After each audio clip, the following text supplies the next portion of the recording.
আল্লাহ রাব্বুল আলামিন সূরা জুমারের 10 নম্বর আয়াতে বলেন, ইন্নামা ইউওয়াফাস সাবিরুনা আজরাহুম বিগাইরি হিসাব। যেই মুমিন বান্দা বান্দিরা ধৈর্য ধারণ করতে পারে, বিপদ আসবে, বিপদের মধ্যে যারা ধৈর্য ধারণ করতে পারে, আল্লাহ তাআলা বলেন আজরাহুম বিগাইরি হিসাব, ওই বান্দা বান্দির জন্য একটা দুইটা পুরস্কার নয়, আল্লাহ বলেন বিগাইরি হিসাব, আল্লাহ তাকে একটা নয় দুইটা নয় অসংখ্য অগণিত পুরস্কার দিয়ে তাকে সম্মানিত করবেন। এই জন্য আল্লাহ রাব্বুল আলামিন কোরআনের মধ্যে বলেন, ওয়ালা নাবলুওয়ান্নাকুম বিশাইইন মিনাল খাউফি ওয়াল জু' ওয়া নাকসিম মিনাল আমওয়ালি ওয়াল আনফুসি ওয়াস সামারাত ওয়া বাশশিরিস সাবিরিন। আল্লাহ দুনিয়ার সমস্ত বান্দা বান্দীদেরকে লক্ষ্য করে বলেন, ও হে দুনিয়ার মুমিন বান্দা বান্দির দল, শুনো, আমি আল্লাহ তোমাদেরকে বিভিন্ন ভাবে পরীক্ষার সম্মুখীন করব, বিভিন্ন ভাবে পরীক্ষার সম্মুখীন করে দিব। তোমাদের সামনে কখনো কখনো মিনাল খাউফি ভয় দেখিয়ে, ভয় দিয়ে তোমাদেরকে পরীক্ষা নিব, ওয়াল জু'i কখনো কখনো ক্ষুধা দিয়ে, অভাব নামক মুসিবত দিয়ে তোমাদেরকে পরীক্ষা করব। আল্লাহ তাআলা আরো বলেন, ওয়া নাকসিম মিনাল আমওয়াল, কখনো কখনো তোমাদের সম্পদ নষ্ট করে তোমাদের কাছ থেকে পরীক্ষা নিব।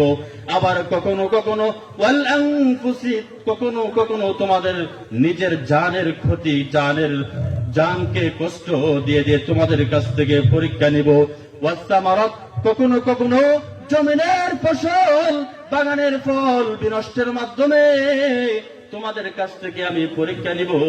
ওয়া বাশশিরিস সাবিরিন, আল্লাহ তাআলা বলেন ওই সমস্ত সাবিরিন যারা ধৈর্য ধারণ করতে পারে, ওই সমস্ত সাবিরিনদের জন্য সুসংবাদ, সুসংবাদ।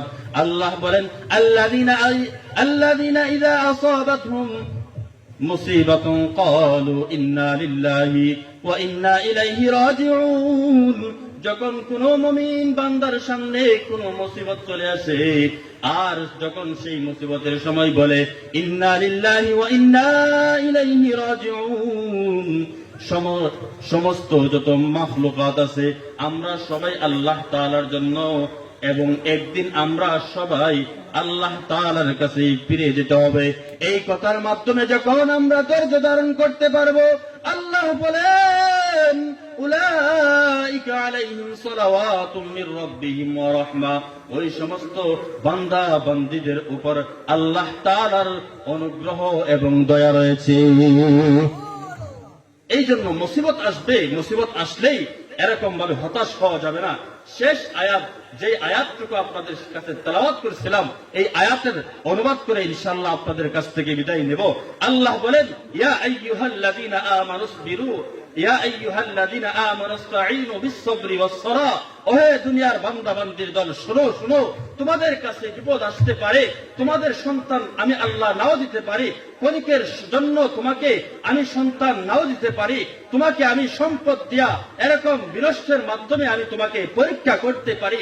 আমি তোমাকে কখনো কখনো ধন সম্পদ নষ্ট করে, কখনো কখনো জমিনের ফল, জমিনের ফসল আর বাগানের ফল বিনষ্টের মাধ্যমে ক্ষতি সাধন করে আমি তোমাদেরকে পরীক্ষা করতে পারি। এরকম ভাবে কখনো কখনো তোমার ঘরের মধ্যে অভাব দিয়ে, অভাব থাকতে পারে, কোটি টাকার মালিক কখনো কখনো অভাব তার ঘরের মধ্যে চলে আসে, অভাব চলে আসতে পারে, বিভিন্ন অভাবের মাধ্যমে তোমাকে পরীক্ষায় ফেলতে পারি। যদি তুমি ধৈর্য ধারণ করতে পারো, তাহলে বেগাইরি হিসাব তোমার জন্য একটা দুইটা পুরস্কার নয়, অসংখ্য পুরস্কার দিয়া আমি আল্লাহ তোমাকে পুরস্কৃত করব। এই জন্য মানুষের কাছে সাহায্য চাইতে পারবা না, বিপদ আসলে মানুষের কাছে হাত পাততে পারবা না। তোমার সন্তান দরকার, তুমি আল্লাহর কাছে সাহায্য চাইবা, বাবার দরবারে গিয়া এরকম ভাবে সেজদা দিয়া বাবার কাছে সন্তান চাইতে পারবা না। সন্তান চাইবা তো আল্লাহ বলেন ওয়াস্তাঈনু বিস-সাবরি ওয়াস-সালাহ, সন্তান চাইবা ধৈর্য ধারণ করো, সন্তান চাইবা আমার কাছে নামাজের মাধ্যমে সাহায্য চাও।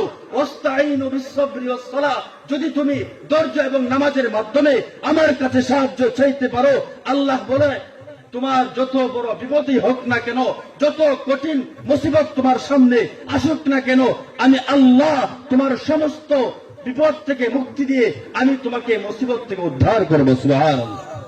এই জন্য বলেন ইন্নাল্লাহা মা'আস সাবিরিন, ধৈর্য যারা ধরে আল্লাহ তাআলা তাদের সঙ্গে আছেন। এই জন্য আল্লাহর নবী হাদিসের মধ্যে বলেন যে ওয়ামাই ইয়াতাসাব্বার ইউসাব্বিরহুল্লাহ, যারা ধৈর্য ধারণ করতে চায় আল্লাহ তাআলা তাদেরকে ধৈর্য ধারণ করার শক্তি বাড়িয়ে দেয়। বলেন সুবহানাল্লাহ।